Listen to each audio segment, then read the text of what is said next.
Welcome back. Welcome back to Rivals on the Pitch.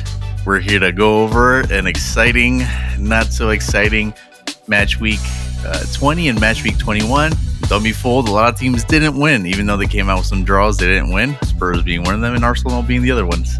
Anyways, let's get right into it. That was actually match week 21 and 22. 21 and 22. I stand corrected. I can't count. You stand corrected on a lot of things. I can't We did count. tell you yes when you asked, so that's not us. This is what happens when you're a Spurs fan. You forget things. Alan, are you okay? Anyways, quit the drink. Let's go into match week 23. You know what? Let's put a pause. Let's put a pause until the end of the season because things are not looking good. I don't know how to feel. I don't know how to act. You know those memes where you're like, oh, it's going to when the weekend comes and your team is gonna decide your emotional state for the next. Oh yeah, yes. It's 100% that. It's like that dog sitting in the kitchen. Yeah, I'm fine, and everything is just burning around them. Everything is fine. Yeah. Let's dive in. So we did record early last week, so it's been a little while. The first match weeks that we missed were these Tuesday games, which are a couple surprise score lines here. Some draws that no one expected would be draws. Yeah, some teams showing that they're for real. Yep. So Brentford coming in late. I think Manchester City had the lead for most of the game, 2-0 lead, which as we know is a very dangerous scoreline. Yeah, cursed scoreline. And they come back, take a point, or keep a point at home. Then also Chelsea, another game where it went awfully wrong for them. Yeah.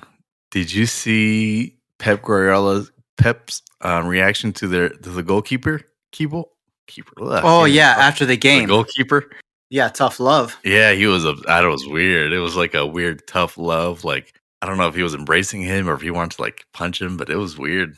It kind of sums up what's been going on. But I feel like that's a bad look. I would probably save that for the locker room because it's just showing you as a coach you're not like mentally or you're not in control. It's just a bad look for him.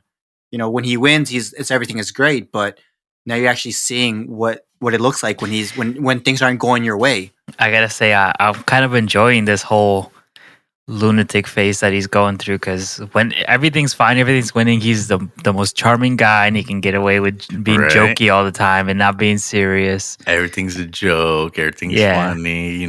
Press conferences are just laid back and exactly. Shit, but now this it's is like emo Pep. Emo Pep, yeah. So, we'll get into transfers, but I think that it could be something that's foreshadowing what's to come. Unfortunately, but we'll get into it. We got at least some room for transfer talk. This has been a couple rumors, lots of rumors, but good rumors. Yeah. Well, because you're not linked with 11 starting players and 11 bench players, you're like, oh, see, that's it. It's over.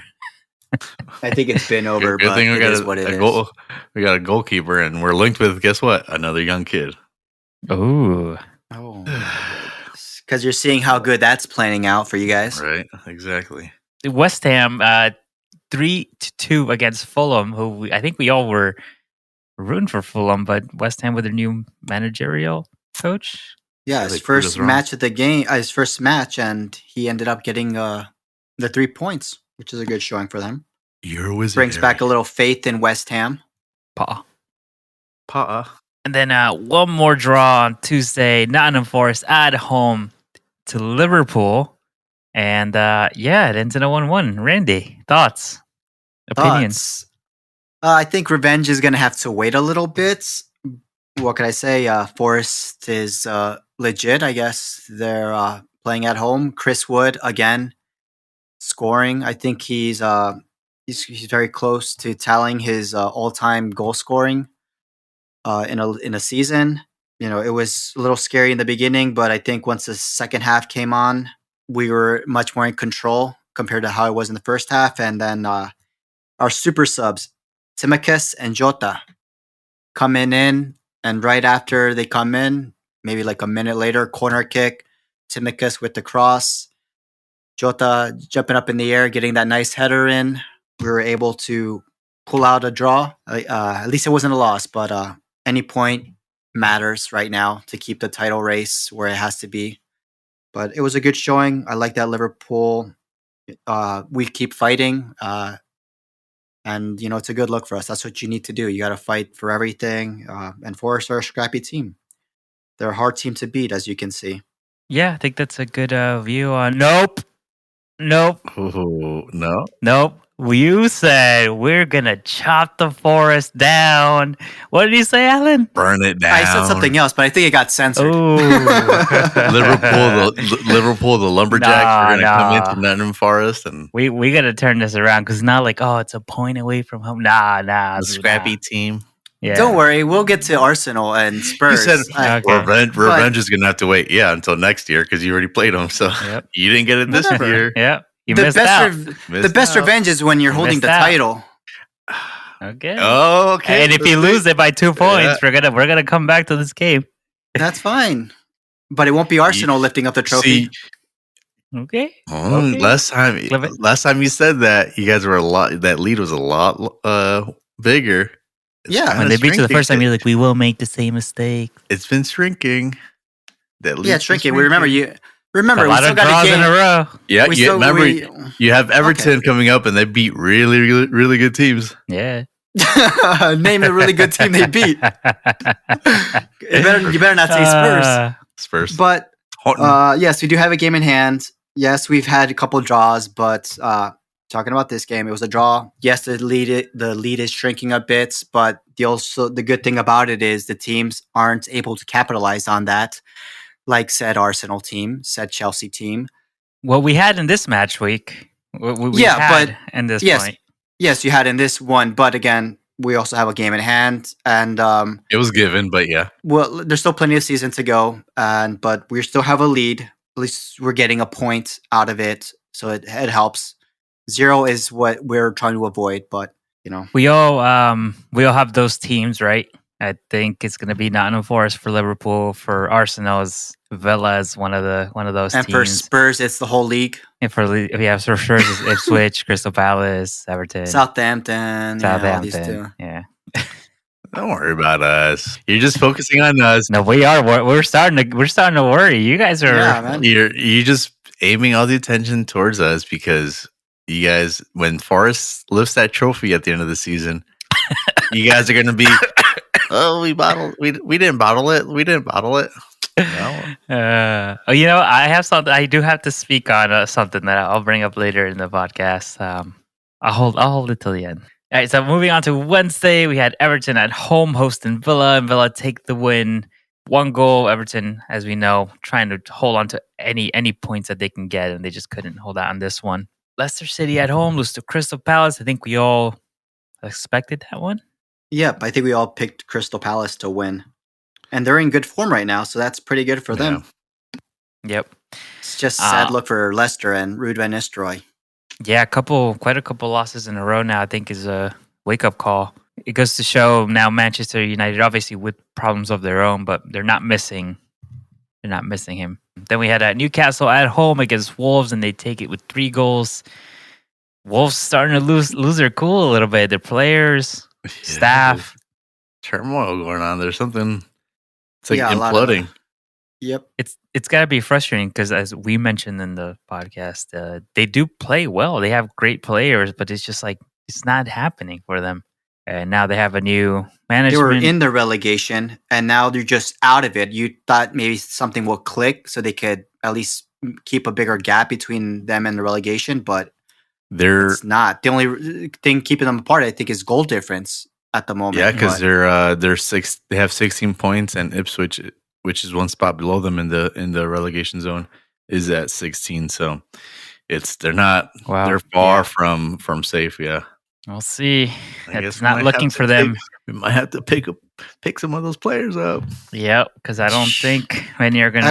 I don't think there's anyone in Wolves that's under 20, Alan. The mascots that they walk out with. Yeah. You're wearing a jersey. Come on. And then the highlight game of the week: Arsenal at home hosting Tottenham Hotspur. Both with plagued with injuries, and it ends 2-1 to Arsenal, double over Spurs. All right, I'm going to be the mediator here. I want a nice clean fight, all right? Ding, ding. Pat, we'll go with you first. Give us your thoughts on this game. What went right for you? Were you surprised? Were you content with it? Yeah, I'll be honest. I was surprised. Obviously, we were also dealing with tons of injuries, and it's been lots of games for everybody. I'm not saying we've been unfairly busy, but lots of games, and that wears players down. So I don't think we were coming into the best of form with the best squad into this game, just like Tottenham Hotspur. So I wasn't super hopeful. I figured we could probably win. I know I tried not to say we were favorites, but it's a North London derby at home. It's got to be. We always have to be favorites going into a game like that. But I wasn't super confident, and I knew we had Villa on the weekend after this game, so it was almost one of those things where you don't have any players to rest, but if you could, you'd be alternating the squad a little bit. Clearly not an option for us, so I was just hoping that there wasn't going to be blunders and all these silly mistakes. And at the end, I think it was a good showing from Arsenal. I think we dominated the game for the majority of the part of the first half, and then obviously with Sonny getting that goal, I think gave Spurs a little belief. But I think at the end, Arsenal was probably had more control of the game, and we ended up scoring those 2 goals. And that was pretty much it. I mean, we made subs where we could. We had to bring in Kieran Tierney, who will probably be leaving back to Scotland. We had to bring him on as a winger because we don't have any other attacking players other than what was already on the field. Our owner, one of the Cronkies, was in the stand, so I feel like that was a message. That was a message to the board, asking for help. Essentially, you know what I mean? We're already playing players out of position, which cost us dearly at Villa, against Villa at home, and it could have cost us here against Spurs. So overall, it's a good morale win, being that Spurs is our biggest rival, but it wasn't the best showing because it could have been more. It could have been 4 or 5 goals, but we just don't have that extra thing that's been holding us back. But yeah, entertaining game once it's over and you win. So I'm sure Alan, I'm expecting something different from him. Yes, Alan. You heard what he said. It was an entertaining game when you win. Now, how do you feel? We know about the injury crisis and everything, but were you happy with what you saw? At least something positive out of this game? No, not really. Obviously, yeah, we both have our injuries, and I don't know why Arsenal thought that they had the worst end of the stick with this injury crisis. Come on. And they were trying to be underdogs. Okay, we'll get to it. Okay. Clearly, I didn't think we would win. If we did, it would have been exciting, But if I was a betting man, if something serious money was on the line, I don't think I would have bet on us winning. I didn't expect us to play that poorly in that first half. The performances from Bissouma and Pep Sarr, it was just woeful. I don't know if Bissouma, I know he's injured right now. He's out for a few weeks. I don't know if maybe he was playing through injury or what the case was. It's sad to say, but Sonny on the left hand side is just not looking right anymore. We'll probably get into that later on too. I would like to have seen some of these younger guys. Mikey Moore getting some time. The halftime subs kind of helped out, but it just wasn't enough. It's just we're running tired. We're running ourselves to the ground. Well, not me, but the players, it's fatigue. We're all playing the same amount of games. It's fatigue. There's nothing on the bench that we can't find the answer on the bench, right? We don't have any rotation. So we've been playing the same players over and over again. And that's something that our lack of transfers in the summer, and I would say last winter, we're moving in a direction, we didn't make any changes. So now we're feeling those repercussions. We're the consequences are now here for the lack of movement we didn't do in the summer, and it's showing bad. It's like, who's next? Because we're down a few more players now ever since this game. So there was that corner kick, but I can't say it's a lot of people are going to complain about that, but like I said, it's in the sport. You get some, you lose some. Some go your way, some go the other way, and Exactly. it's so we're not going to sit here and cry. But I'm just glad. Oh, you know what? I am glad it happened to us because if it was the other way around, oh man, you know that would Yeah. You know them fans. Oh, right. I mean, surely I don't enjoy winning this way. But I will say it was a corner kick. If it was a throw and no one would have said anything, you know what I mean? But I think up until like the 20th minute, we had like 10 corners in a row. I felt like it was bound to go in. Yeah. I think we really put the pressure on Tottenham once again, and I could be wrong. This could have just been motivational, energy flowing through Arsenal that we just were able to control the game. I think I feel like that was the plan, was to not let Tottenham do their thing, not let them pin us back. And then in the second half, they threw on Martinelli, for the speed, and then we could basically control the game and then let Tottenham have the ball and then try to catch them on a counter. But that could be just how it happened to play out. But I just feel like it's one more time where I think we were able to do what we needed to do because we knew what to expect from Tottenham. But guess we'll never know, Yep. Next season. Well, or beat Newcastle and we'll see you guys in the final. Yep, maybe. I think next season you guys could come back stronger, and I think you could be title challengers. I don't see anybody else other than the Tottenham winning the championship. So, no. No. We'll after next match week we'll get into that. Okay. I think you already got your notes ready for that. I will say, Randy did send something interesting into the chat from Transfer Market. The plan of players we've had injured. Actually, Arsenal have one more, and that's including Saliba, who got injured on that Tottenham game. And total amount of games missed per players, Tottenham still sit first with 97 games total, and Arsenal second with 94. So, I mean, you have to look at the same time. We don't get as much. And not that I don't think Tottenham are getting a lot of pity. They do also get a lot of criticism, especially to the manager from non-Tottenham fans. I think they criticize the manager a lot, which is a weird side to have to choose, right? Because I think, Alan, and correct me if I'm wrong, you would say that he's the right manager for Tottenham, but he's just under not the best circumstances at the moment. At the same time, you have to deal with the cards you're dealt with, and I feel like sometimes he's not doing that in the best way. You can't just look at it and say, "Oh, well, you have 7 injured players and we have 7 injured players," because you actually got to look at what players are missing too. It has to be a case by case. And if you compare benches, honestly, I think Arsenal has you has an edge over you on that. They have experience on there. I don't know though, because we don't have Saka, and then I think. We missed Odegaard, which is our best playmaker. We missed Saka, who's, in my opinion, one of the best players that we have, best right winger in the league. Now we're out with Saliba, and then obviously Ben White. I think our best attack after Xhaka left, our best attack has been that right hand side with Odegaard, Saka, and Ben White. And I think they've played 2 total games together this season. And we started the season with an injury with our brand new signing, and then Declan Rice gets a red card, and he's not able to play because he's injured. So I feel like we've constantly have had to do this. And there was a funny stat where they mentioned having to miss a couple of these players makes our starting players not be able to do what they need to do. Thomas Partey starting on as a right back instead of defensive midfield, we lose our edge on having his through balls over to Martin Odegaard. If you think, oh well, Odegaard's not producing like he used to. Well, if you look at that, we've only won one game where Thomas Partey has played right back, and that was against Southampton, who are bottom of the league.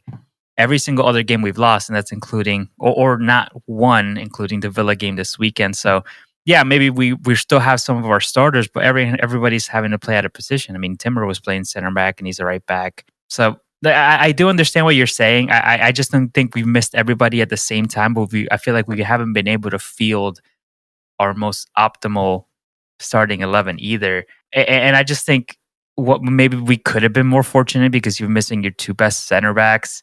your starting center backs and arguably two of your best players. I totally get that. But does that justify for us being second and you being like 15th, 16th? No, there's some, the same thing like you were mentioning. There is a argument on, what the tactics, moving forward would be. Like, how do you adjust to what you have, and are you able to adapt to the game? Ange, I think, needs to have a plan B somehow. He needs to have a plan B. And It just can't be plan A regardless. he doesn't just have one plan. He does change things up, and if you don't really watch the Spurs, you won't really notice it because it's very minimal, but he does switch it. That's an argument on why some of the fan base is like, hey, Ange out. I'm at the point where it's getting harder to defend him.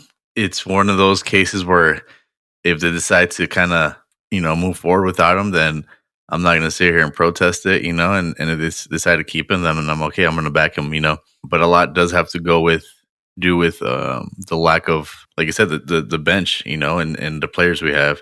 We're not investing in that. And the way we invested it was getting these younger kids, which I don't mind whatsoever, but you also need that veteran presence. You need those players that can step in and play now, but you can't really foresee, losing 3 center backs, right? So it's not like I'm not going to sit here mad that, oh, well, we didn't get a 5th center back, because at that point, who are you going to get? Who wants to sign up to be a 5th center back, Yeah, when everyone comes back healthy, you're going to be the third option, and nobody wants that.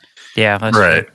But in the midfield, your forwards, we have some guys were injured, but I don't know. We see this as a experience. Okay, this is worst case scenario. He's got all these injuries, so if he does stay, he knows that transfer market. I guess he's got to go like balls out, and Levy's got to open up the paycheck to get something. So they don't have a repeat season of this season with injuries and stuff like that. I think it's sort of like an eye opener, somewhat. Yeah. To a certain extent, and I think it's also like, to Pat's point, what he was asking too, it's you gotta, he didn't bring his management team over, it was just him. So like, what are you gonna do to develop yourself? If you think you're gonna sit here being stubborn, saying I don't have to improve my tactics, because my tactics are it is what it is. In the military, we always had this thing where if you're done, the moment you're done improving, you're done growing, then you're done being a leader, because you can't be 100% up to date, right? Everything's always evolving, everything's always changing, so you're constantly learning, right? So if you're stubborn and you're sitting here saying, no, well, my tactics are going to work no matter what, and you're not trying to improve, then your time is up, and you don't see fault. You don't see fault in what you're doing. Exactly. And it's like, the game is changing. It's always changing. We have analytics now, right? We have all this data, where the game is it's not on blackboards anymore, right? It's not X's and O's anymore. It's all digital. It's all on, it AI. Goes to the tablet, and everything. Yeah. So, you got to be keeping up, right? Maybe this is why we're sitting so low on the table. Maybe, people have the right to criticize them now. It's fair. It's very fair, and that's why I said if they let them go, they let them go. If they keep them, keep them. I hope they keep him to the end of the season, just because. Yeah, I don't think they would let him go now. Yeah, there's no point. I think it'll just make things worse. But you're going to start getting players back too, right? I mean, yeah, but can't be that far off.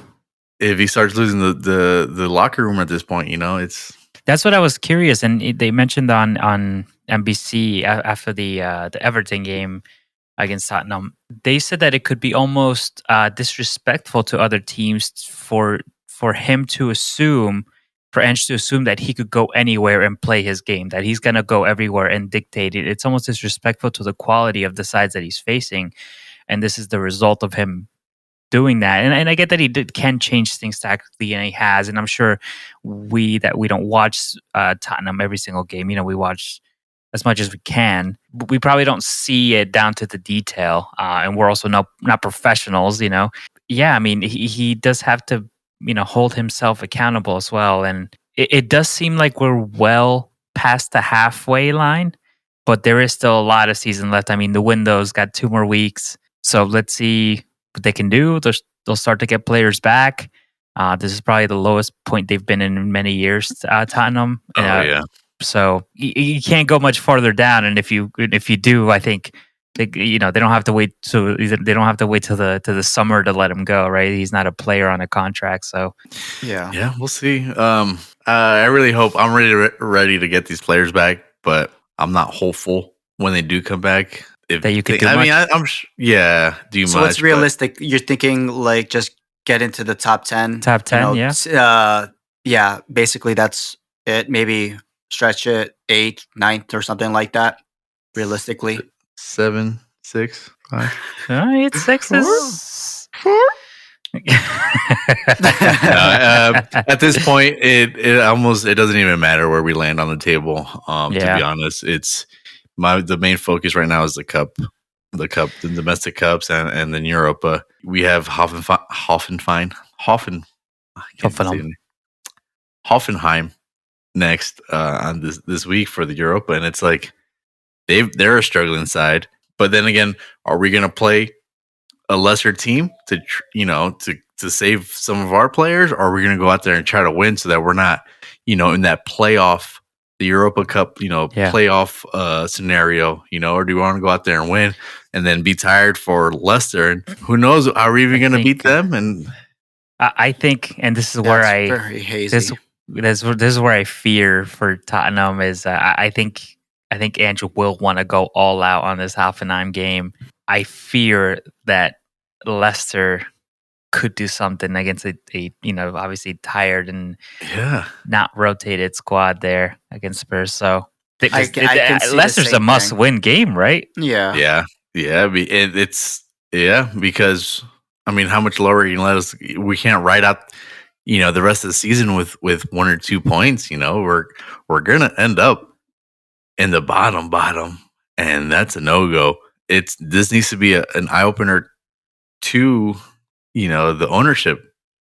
Open up your damn checkbook.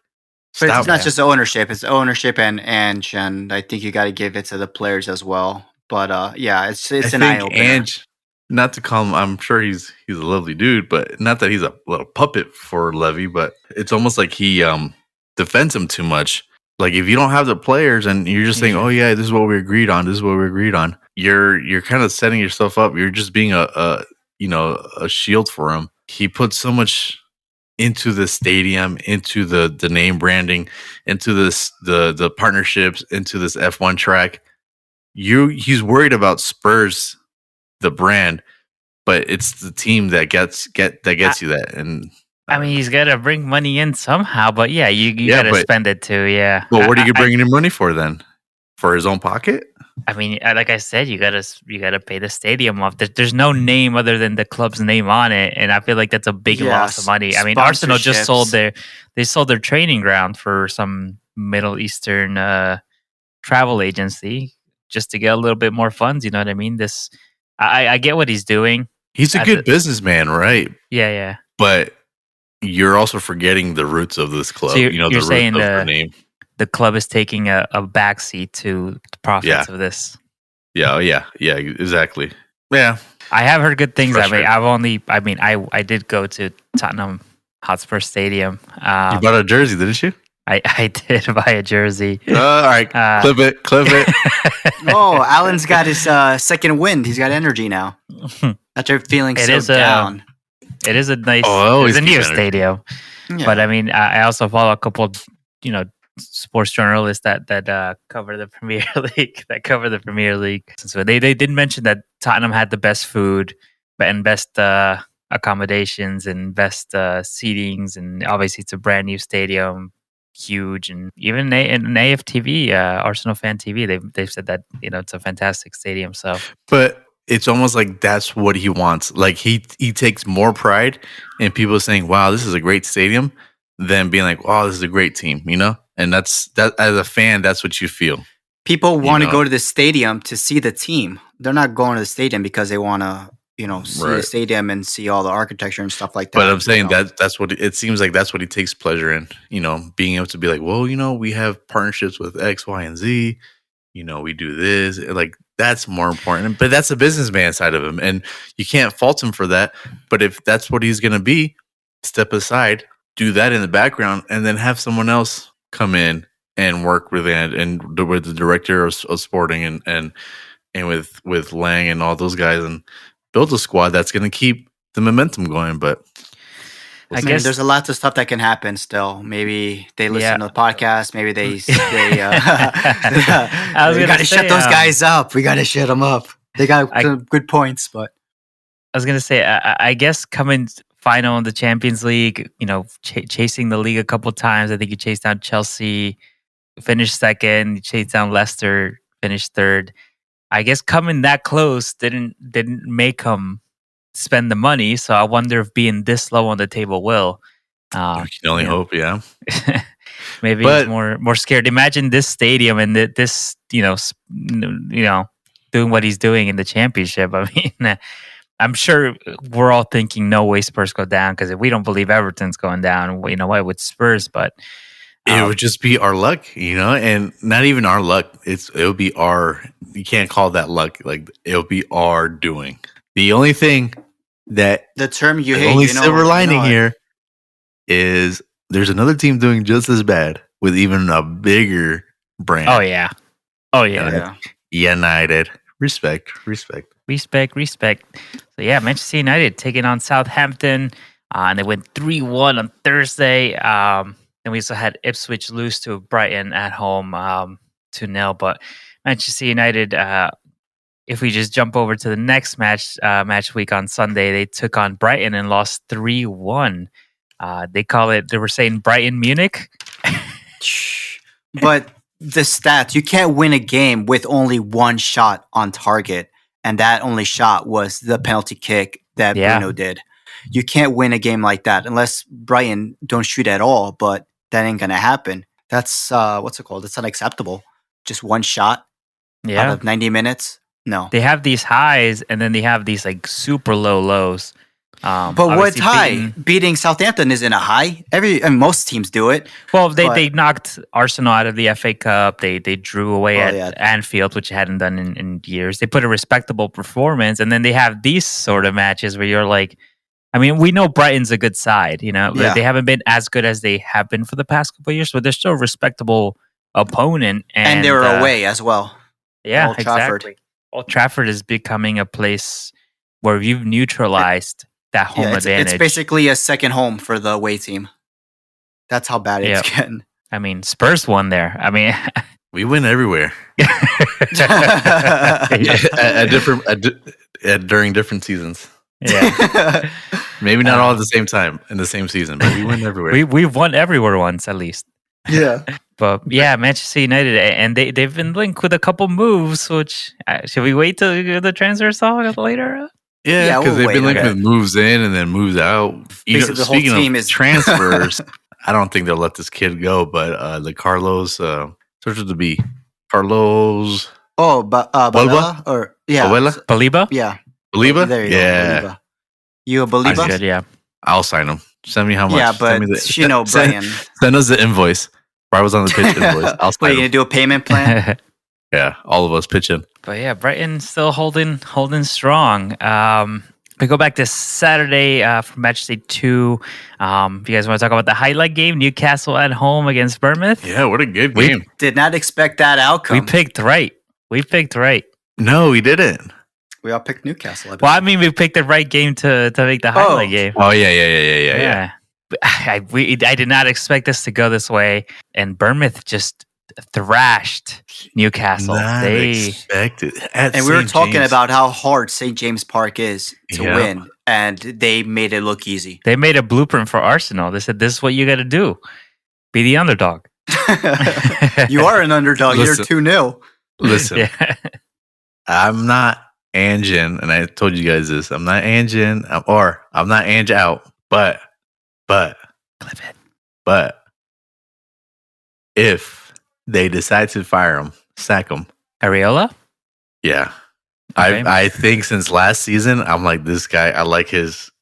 It's almost so Spurs didn't make Tottenham. I think when they appointed Ange, they're on the right track. I think going away from the Mourinho's, Conte, and when they switched directions and they got Ange and his style of football, I think was the right decision. He might not be the right guy for it. And Areola, since last year, I've admired, Bournemouth and what they were doing.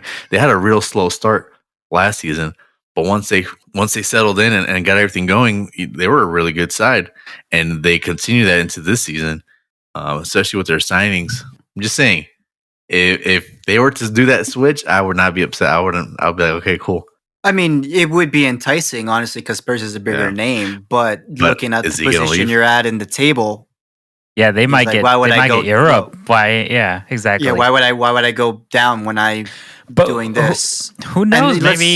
Maybe the season after that, because let's say Bournemouth plays Europe, and then they, like Villa, they kind of suffer with the amount of games, and they come back down and don't qualify for Europe. Let's say the next season, Ange doesn't have the same luck he had that first season, and then you go and then you have a little more season, even more season to coach someone who's been to Europe and done it with Bournemouth. You never know. Yeah. I mean, I think another one that's being overlooked is the invoice. I'll do that one too.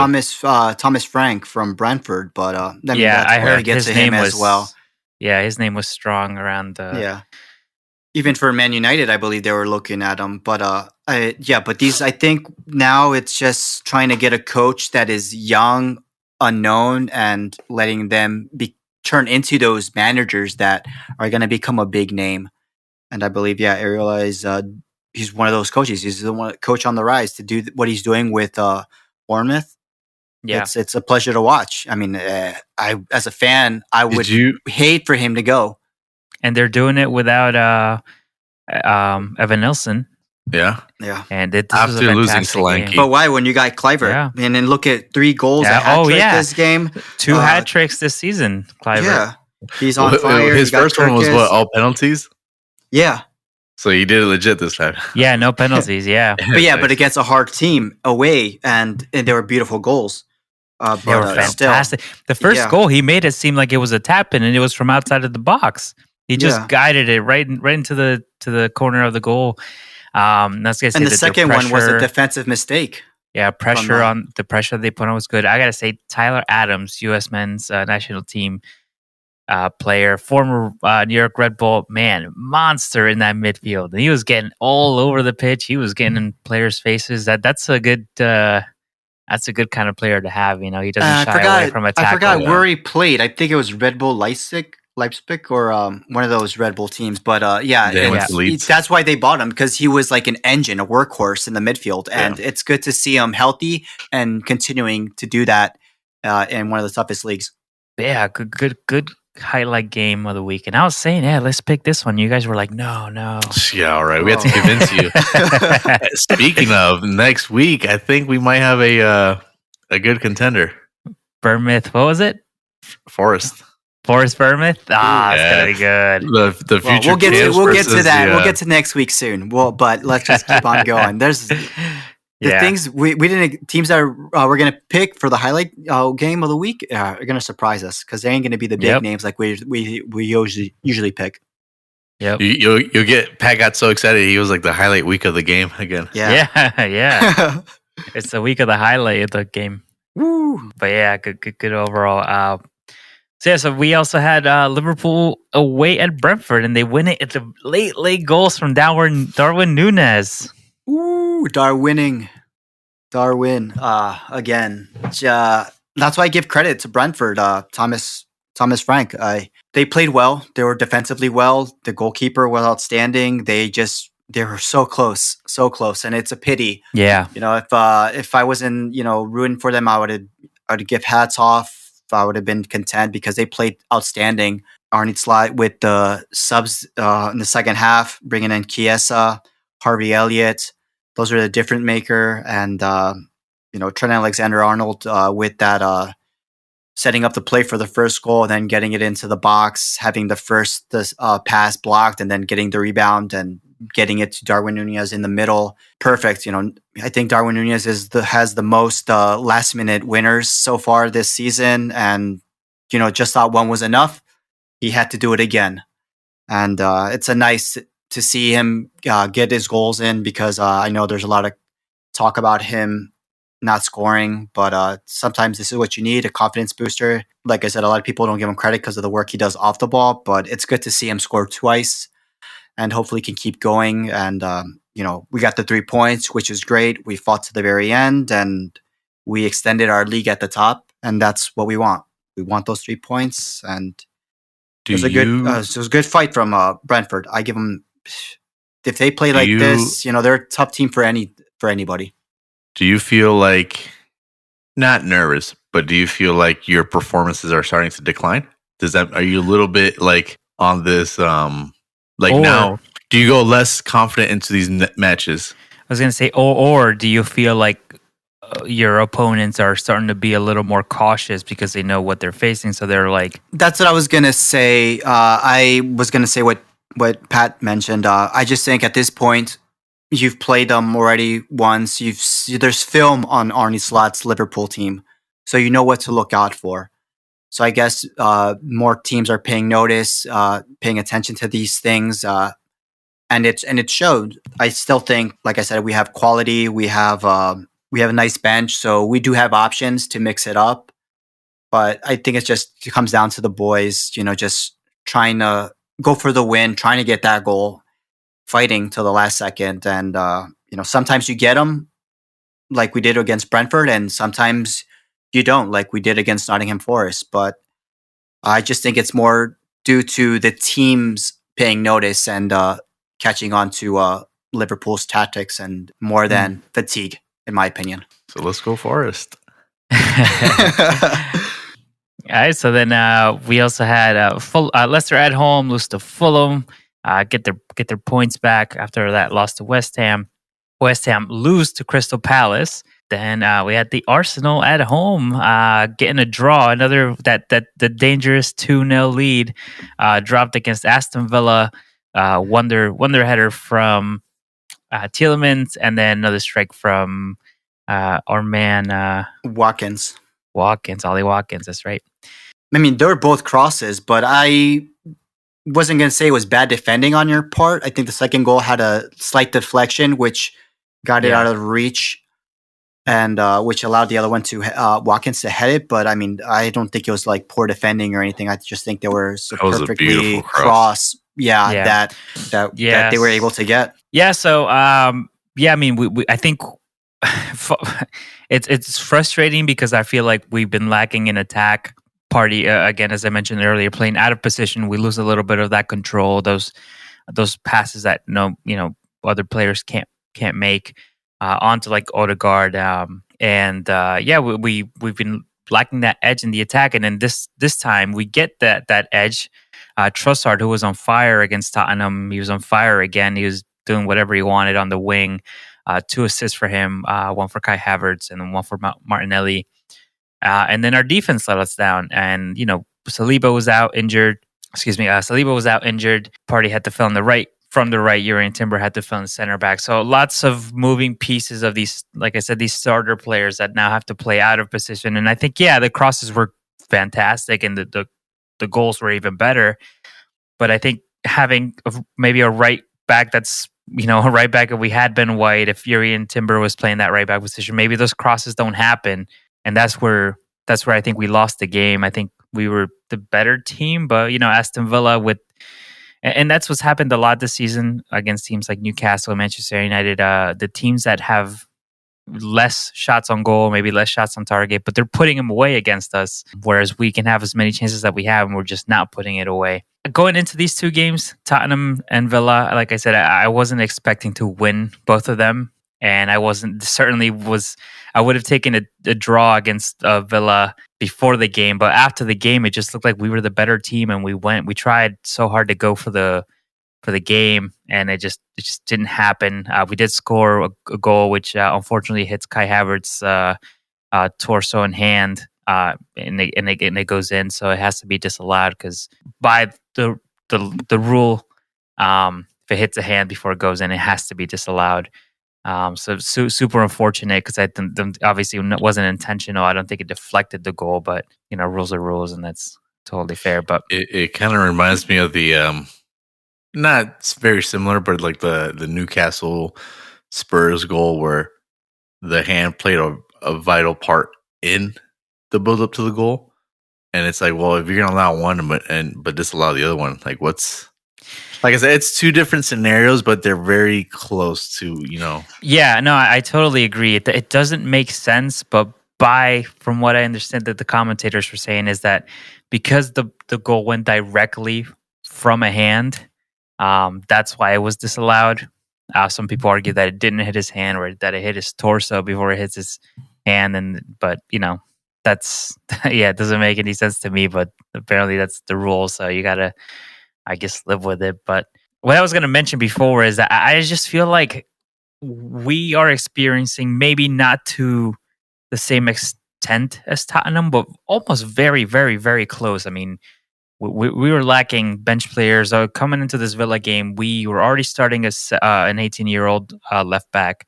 One of them is already injured, which probably would have started this game on the right wing for Saka. And then we had three younger academy players on the bench because we literally don't have anything else. So we're suffering, like I said, not to the same extent as Tottenham, but we are probably the second most injured team in the league right now. And I just feel like we don't sometimes get the credit for what Arsenal's doing. I mean, we're sitting in second right now. There's no other team closer to Liverpool than us. I think with a fully fit squad, we'd be way closer. I don't want to say we would be first because I think that would discredit what Liverpool is doing, but I just feel like we get criticized so hard for what we do. Former Arsenal player Sanchez Watt mentioned that, Arsenal and the media were the worst team in the league, but we're still second on the table. And, Manchester United, I feel like they'll get treated the same. They just think it's mismanagement and it's the board and it's all this. But it's the players at the end of the day. It's the players on the pitch that put the performance.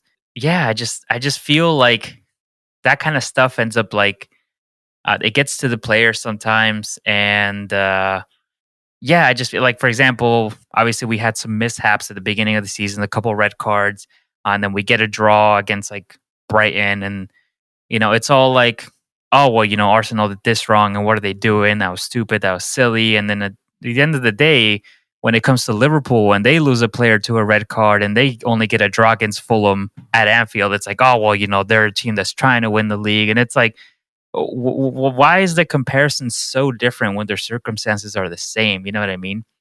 I think blame it's due to your fans. I know you guys, Arsenal fans, get a lot of crap because of how they, not to say bad, but like they think highly of Arsenal. They talk so much, and they can dish it out, but when it comes back to stuff like that, that's just when I think Arsenal fans are the reason why people talk so much about Arsenal in a certain aspect like that. And I totally get that. I think Arsenal fans are very proud. I've heard this before and say that we're like the smallest big team. Alan might argue that maybe Spurs are the smallest big team. But yeah, it's just tough sometimes because I feel like doesn't matter. You hear that, ladies? Yeah. But sometimes I feel like we're treated sometimes like we're Real Madrid, and that includes our fan base. Like I feel like some people expect us to spend the kind of money that Real Madrid spend because we're a quote unquote big club in the world. You know what I mean? We're known around the world, and we're a team that's been in Champions League for so long until we had a couple of years missed there. But I feel like we're treated like Real Madrid, like we should be spending all this money that we really don't have, or we're like we've been winning Champions League all these years, and all of a sudden we're not. Like, and that's not the case. So I feel like Arteta gets a lot of criticism too, and as he should, just like the situation with Ange at Spurs. But at the same time, I think you got to like really look at see what we're dealing with, and Arteta has us in second place, regardless of everything that we've dealt with. Those weird red cards at the beginning, all these injuries. So basically, our most influential players, Saliba, Odegaard, Saka, and then our new signings, etc. So I just feel like let's hope. I know Ben White's back in training now. Hopefully, Partey doesn't have to play out of position anymore. Saka, we might not see till the end of the season. So let's see what we can do in this window. And I'm hoping that there's a little bit more of a title chase now. But I think that Liverpool are trying to like I don't want to say that they're doing it, but I feel like the media favors them a lot, so they're allowed to play without pressure right now. Like even if it draws, like, oh, it's a great point away. There's fight and stuff like that. But when Arsenal get a point, it's like, oh, we lose. You know what I mean? Because this is supposed to be Arsenal's year. In all point. You guys, at this point, said it before, but it's because of how you guys played last year, and then second place and a couple times. At this point in the season last year, 22, 23 games in, you guys were top of the league, and we were second. Last year? Yeah, last year at this point in the league, 22 games in, you guys were first in the league, 65 points. We were second with 63, I think. Oh yeah, that was fucking Klopp's retirement, which this is when you got it went downhill, quadruple, and then the Christmas picture. I do want to say we one ended thing. up with a trophy that year, but still, I hope that our Alan's almost like shares these feelings, because I regardless of how much banter there is and how much, like, excuse my language, shit throwing there is, like, you gotta look at Spurs' situation right now. Manchester United, like you said, are basically in the same position, and they have had no hardships. There's no excuse for what's going on there.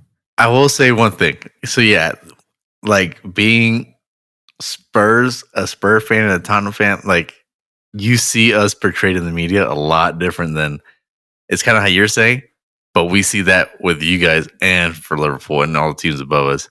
But I feel like the narrative that's online and you see in social media, especially when it comes to Arsenal, yeah, it's bad, but it's more towards like, you guys aren't where you guys should be, or where, it's year 3 again in the same spot. Because I think Man United get a whole different, the attitude towards them isn't like, oh, poor United, it's the infrastructure, it's the management. No, it's more like, this team is embarrassing. This team is this. That's what I've seen, almost thrashing the team. To you guys, it's almost like, well, you guys should be winning. Like, why aren't you chasing the title the way you should be, Yeah. I get maybe that. That's why the criticism is there, but you could say like the same thing for Chelsea. Like, I feel like they get no criticism, and look at how much money they spent. Why aren't they getting? Yeah, exactly. Why aren't they getting treated like Arsenal when they should be chasing the title? Why are they not second and they don't get the criticism that we when we draw? When you spend that much money, exactly. They only get praise. It also depends on the coach. I mean, if you see press conferences, the Chelsea head coach doesn't speak as much. Arteta is more vocal. He's quiet. I think he lets the players do the talking for him on the field. But Arteta is the one who's more vocal. That's why I always joke about you. Like, he always complains about certain things, and I think that also comes into play why there's so much spotlight on Arsenal, because when you have a coach saying all these things about calls and he gives the ammo like that. You give the ammo, and which is why you get a lot more shit than other coaches as well, than other teams. But I don't know. Like I said, I'm hoping that maybe there's a better. Like I said, we were second in chasing last year too. But and at this point, I feel like no one's putting pressure on Liverpool.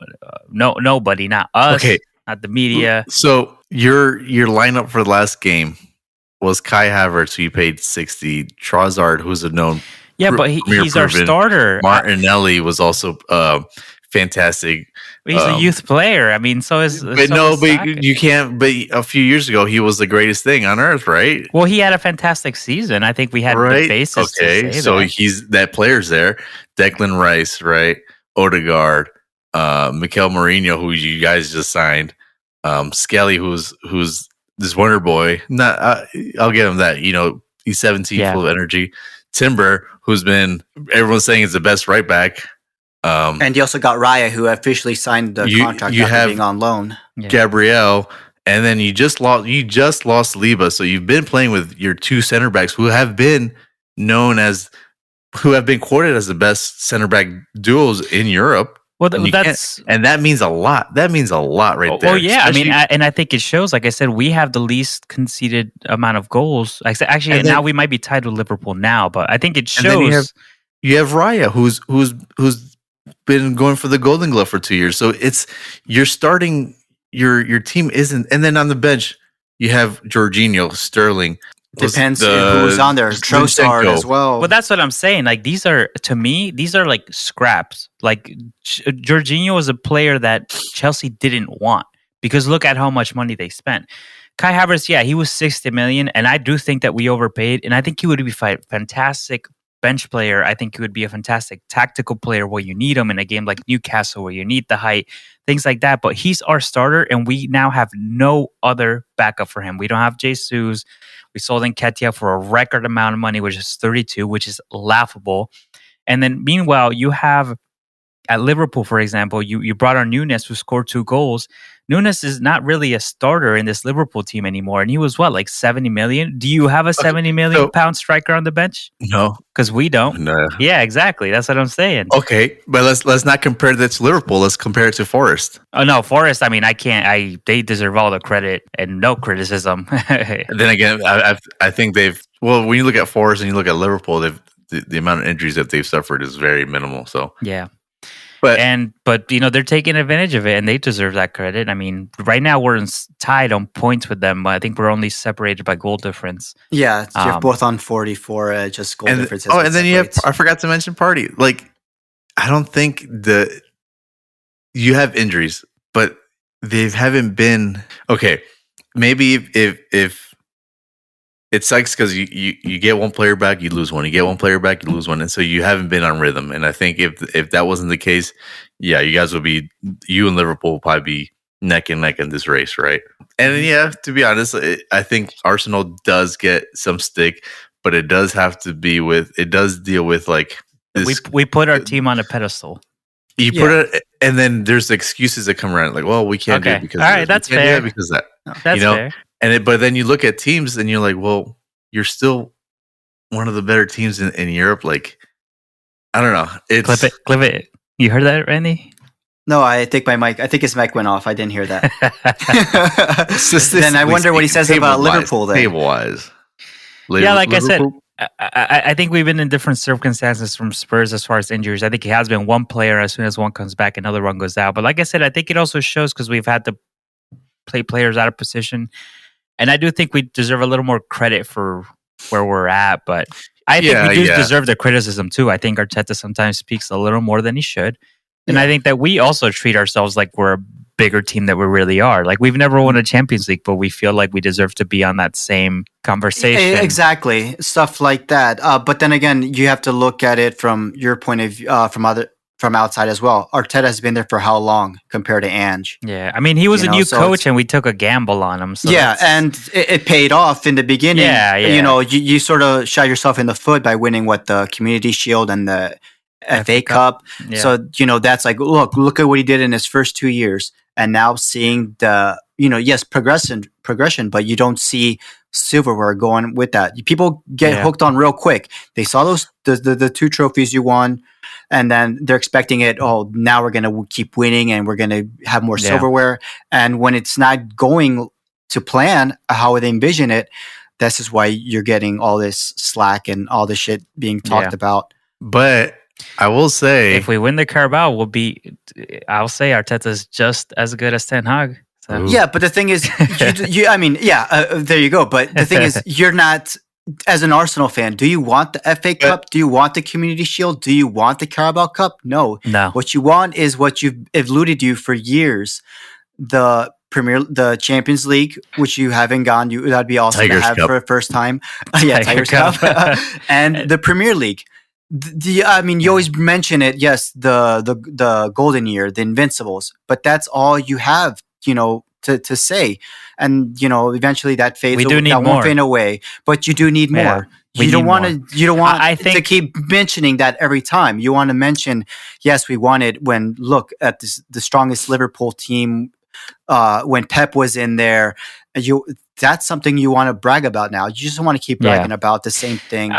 I think that's why we missed out on a lot of these like cups too, like the Carabao, the FAs, is because like when we've been so close to the big ones, the Premier League and the Champions, like we struggle on everything else. So I just don't. I also, I don't want to be that team that's like only winning FA Cups and only winning Carabaos and top four is enough. You know what I mean? So it just we have to get something, and this could be a terrible scenario where we could end up empty-handed and Tottenham win an FA Cup.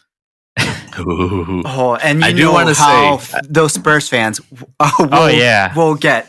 Oh yeah, hell yeah. They'll be worse. Alan is hoping for it. Hell yeah. We'll do you a favor, Pat. He's like, Jen, Levy in. Yeah. Oh no, not that part. No, that one again. That one. But I will say this, right?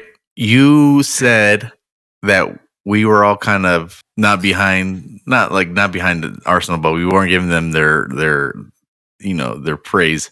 Yeah. But not too long ago, you were on here saying, "Oh, I don't think it's over for us. I don't think we're gonna go win the cup." And now you have this new energy. Like, so why should we be like, "Oh, good job, Arsenal," when you, as the Arsenal fan, were also doubting your team? You were also down when you weren't even out the race. And it was like, oh, well, we're this far behind. I don't think we can. Well, that's what I'm saying, is because I feel like Liverpool are a fantastic team. I think they were last season. So like I said, last season, at this point of the season, they were. But if you yourself weren't praising your team, I just think, like I said, just like yours, like why shouldn't you beat Leicester? Leicester should be a comfortable win for Tottenham. But look at the circumstances that you're dealing with. I feel like we're also dealing with circumstances. And that's why I'm not comfortable saying. I mean, right now, let's say Liverpool. You just don't want to jinx it. That's why you don't say anything. Well, no, because let's say Liverpool beat that game. Liverpool win that game in hand against Everton, and that's a 9-point gap. Like that's a really big gap for a team that doesn't have one of their best players and is dealing with all these injuries while playing Champions League. You know what I mean? So it's not just like, oh, well, that's the only thing we're chasing right now. We're out of every single other cup. We also still have to play those midweek games when we're not playing midweek games for the Premier League. So that's the reason why I'm like not super confident. It's because you can only do so much with the players that you have. And when you're basically your starting players are supposed to be sitting on the bench. And yeah, I get it. We do have a lot of our starting squad. I think that our center backs have been probably the players that have missed the least amount, but they all have missed games. Gabriel has missed games and Saliba has missed games, and he's injured again. The only players to not have missed games through injury are Jorginho, Kivior, who I think has played 2 games total. Miles Lewis-Skelly might be the only... Oh no, Trossard, who was supposed to be a bench player for Martinelli, and then in the end is just being, like for like, but different quality. So 3 players to not miss a game through injury, and his players that essentially sit on the bench most of the time. That's a tough one to deal with. And that's the only reason why I'm not confident about all of this, or that we'll close a 9-point gap before the end of the season, especially if we don't sign anybody this January, which it's looking like it's not going to happen. The prices are just... It like this window flew by, and I'm like, man. Oh, yeah. And surprisingly, not a lot of movement. I mean... For our teams, but I haven't even paid my bills because I'm like, if Arsenal start a GoFundMe, I'm gonna start. Right. It's not even that. It's very minimal movement and no rumors. I'm like, but Fabrizio's on vacation, man. He ain't saying anything. He is, yeah. All right, should we cover the rest of these games? Sorry, we got a little off track. Do you want to speak about this Everton game, or do you want to just I kind of spoke with most of it. The points I had mentioned I had already mentioned earlier. Yeah. I think the biggest point is Mikey Moore coming into this game. I think he kind of changed the tide. He had 2. I don't know if he was credited with 2 assists, but I think he had contributed to both of them. And it's another thing that's annoying. Like, you have all these kids, or you have this youth on your bench. Use them. What? Yeah. Things can't get worse. Almost made a comeback. Yeah, use them. Get them experience. Get some of these guys off the field. Like I said, it's the stubbornness. It's with Spence. He only came on because of injury. Now he stays on. So it's we'll see. You can find your diamond in the rough if you just play them. Yeah, you never know. I think you have a good spot. I mean, Bergvall, I think he's been player of the season. Maybe he hasn't played all season, but I think he's been one of the best players I've seen at Tottenham. I think against Arsenal in the Arsenal game, he was your best player. He has a lot of potential, and there's a reason why Barcelona wanted him, and why not play him? He started to play him a lot more, and then when we played Tamsworth, National League, or there were 90 something spots below us. It was the young kids when they came on that they were hungrier. Maybe they were just fresh legs, but they wanted it more. And this Everton game is just he tries something new. We got Ben Davis back, but he just didn't look right.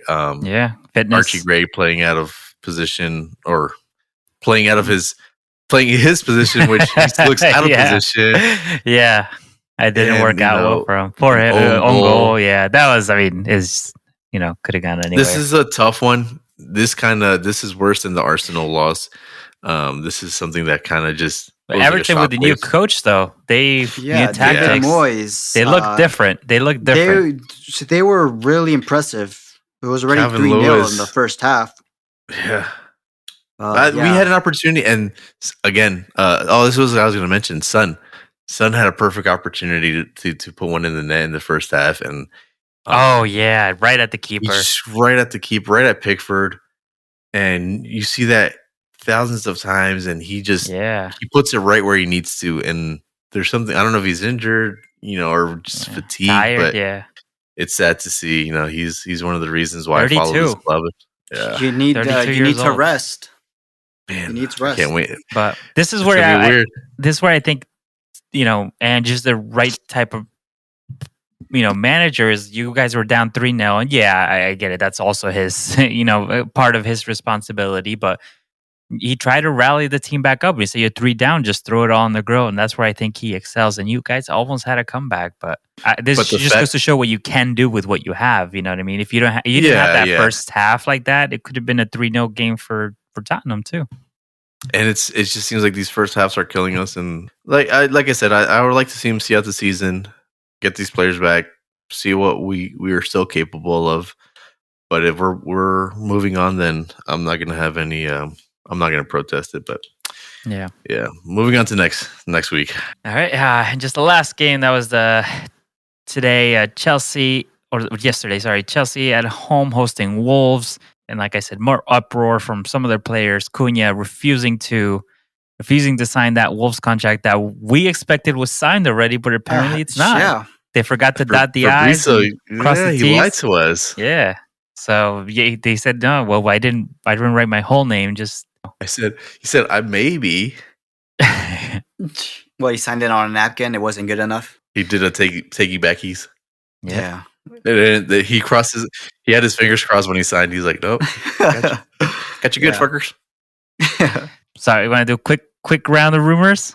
Well, we've been rumored with Cunha, who I've heard from Fabrizio. He just texted me. He said that. Let me read this. There have been talks. So we'll see. We'll see what happens. I heard that Arsenal don't want to pay any silly money because he's willing to leave. So basically, he's giving them no option. Either he walks in the summer, or you get some money for him now. Could be something there. We'll see. City already grabbed a couple players, so I don't think they're going to be looking to pick them up. City is another thing. They're picking up all these players because they're not getting charged with shit. Oh yeah. So I have heard. That's what it looks like. There's 4 other clubs after him. I can only assume Chelsea is one of them. And Liverpool could be another one if Case is not leaving, or if Darwin is leaving. It could be another one. And why not Tottenham? Or Nottingham Forest. I heard Forest is one of them. Aside from that, I heard a lot of rumors from Manchester United. The Rashford camp has had some talks with Barcelona. They're willing to pay a Spotify premium account for him. Ooh. 3 months. Ooh. You don't have to. You can skip. And does he get to listen to us? Yeah, for free. Nice. Oh yeah, you got to put that in the playlist right there. Sign it on auto download. Yep. Sign it. I also heard Chelsea from Milan, AC Milan, looking to sign João Felix. Why? He's really? Just a fall from grace. Oh yeah, for real. Now that they have Pulisic is out with an injury, so they have a whole half a season to go without him, who has been a pretty decent player. So maybe looking to fill that spot. According to Sworn, I think Marcus Rashford was also mentioned with that's AC true Milan with Milan. As well. Yep, looking for that. And Kyle Walker. Kyle Walker. Yeah, I believe he got confirmed already. I think he signed. He's playing for them. I think with Tottenham, we've heard Cunha, which is before he was apparently signed with the Wolves, and then Tyler Adams? Dibling. Oh, okay. No. What about the one from Real Betis? Didn't you have Cardosa? Isn't that an option? That's a rumor. Oh, Johnny, I think that's for the summer. That's Johnny Cardoso. I guess we have signing rights for him if we want him. There's Richard Rios too from Brazil, or the Colombian playing in Brazil, but there hasn't been much concrete. Tyler Dibling's from Southampton. He is 18, so that might be a one. He's a right winger. So I mean, and from Liverpool's perspective, I think the one that's been mentioned is Joshua Kimmich from Bayern Munich. From anything else, I don't see anything concrete yet, and I think they're still may think we turned down some Saudi money for Darwin Nunez, but basically that's it. I don't hear much coming from anything concrete, honestly, from rumor-wise for Liverpool transfer this window. Yeah, that's all I have. All right, cool. Next week games? Yeah, let's do it. All right, so we're looking at match day 23 of 38. Almost there. Definitely over the halfway line. A couple more weeks to go with the transfer window. So let's look at these games. I think that we already have our highlight game of the week. That'll be Bournemouth at home hosting Nottingham Forest. We're currently sitting in third, tied on points with Arsenal, separated by goal difference, and Bournemouth, who have been on a hot streak, and they are climbing up the table. They're currently sitting in seventh, trying to get that Euro spot. So I feel like I want to go Bournemouth, but is that the Arsenal in me? I don't know. So I'm just going to play it safe for the mini league, and I'm going to say Nottingham Forest 3, Bournemouth 2. Forest 3, Bournemouth 2? Yes. So Bournemouth 2, Forest 3. Yeah. Oh, so Forest is going to... Yeah. You're going for your rival right now? I'm going for it. Okay, should be interesting. All right, Alan, what do you say for Forest and Bournemouth? It's the same score line, different team. Okay, I'm going Bournemouth 3, Forest 2. I want Forest to win because I want them to win the league. But I think Bournemouth has a little bit of confidence in them, and I think that what they just did to Newcastle, I think they're going to do the same to Forest. So I think 3-2. Yeah. I agree, but I don't want to jinx it, so. It's jinxed already. Well, for me, I believe it's going to be 2-1 Bournemouth. We'll see. It should be fun. It's because he's scared. He doesn't want to speak it into existence. Scared. Good luck. Scared.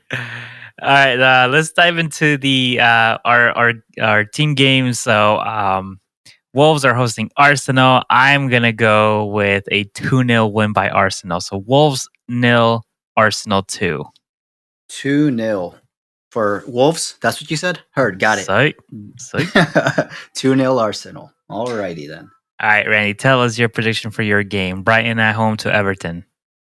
Ooh, that's a good one. Dan Moyes there officially starts. All right, so we have Liverpool at home hosting Ipswich Town.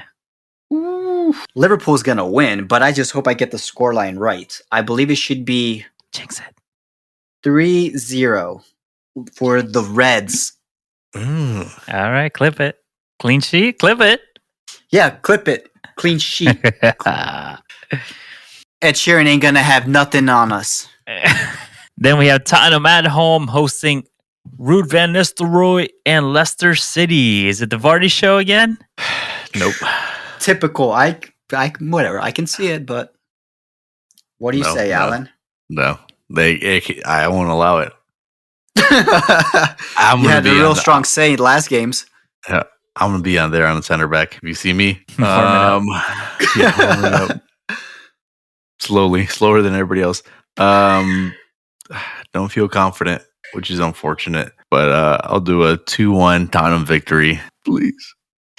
All right, As you so can Tottenham notice, too. there's no more mighty Spurs. Yeah, no more mighty. Just Spurs. Yeah, soon it'll be relegation battle Spurs. Yeah. All right, All 2-1 for Spurs. I can't wait till you guys both bottle it and Forrest win it. And not a highlight game of the week, but another one that you should look at. Manchester City at home hosting Chelsea. Who takes this one? Depends if they Man City get their Chelsea. players No, in. I think Man City. I think Man City win it. Draw. What's the name of the center back? They just got him back from injury. But Diaz? Yeah, he's back. He played in the last game. They beat Ipswich 6-0.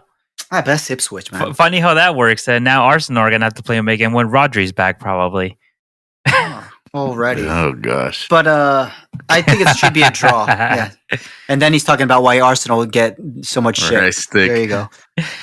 It could be 3-3. We did have an exciting game last season. Yeah, that's why I'm going with the draw again. Kopama? Cole Palmer. Whoa. Showing them what you shouldn't have sold me. Whoa. Could have been the answer to all your problems. Whoa. And then Fulham United. Fulham.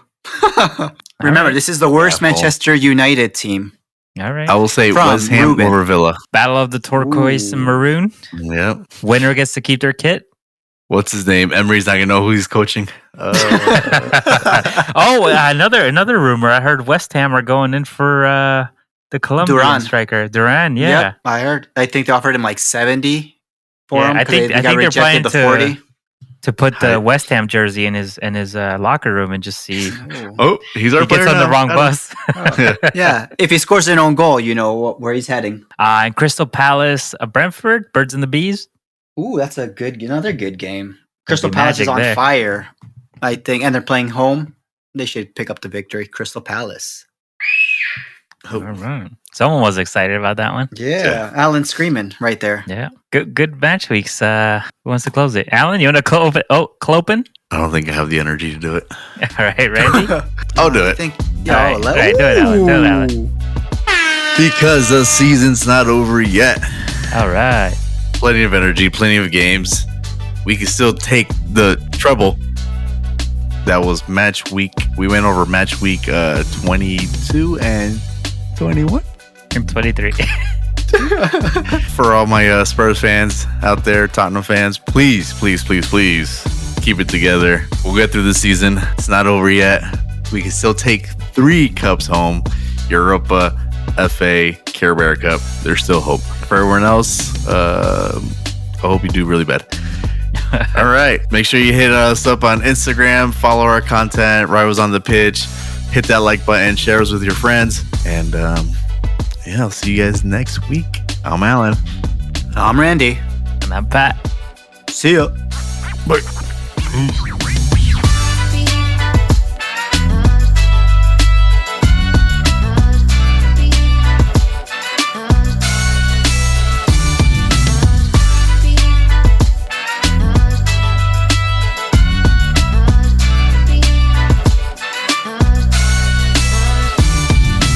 Whoa.